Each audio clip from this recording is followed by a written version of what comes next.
প্রতিটা পরিবর্তনের ভেতরেই লুকিয়ে থাকে নতুন কোনো শুরু।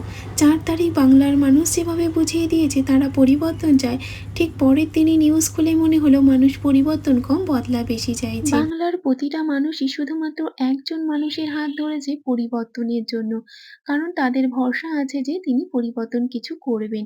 তো আমার মনে হয় আমাদের প্রত্যেকে তাকে সম্মান করা উচিত এবং তার হাত ধরে পরিবর্তনের দিকে নজর দেওয়া উচিত, নাকি বদলার দিকে। আমি কোনো রাজনৈতিকভাবে কথা বলতে চাইছি না, কোনো পার্টিগতভাবে না।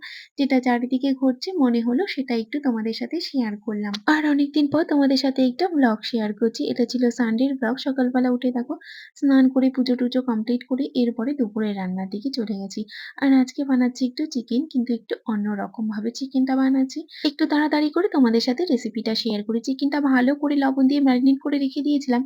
পেঁয়াজ কুচি ভেজে এরপরে কিন্তু বেরেস্তা করে পেস্ট করে নিয়েছি।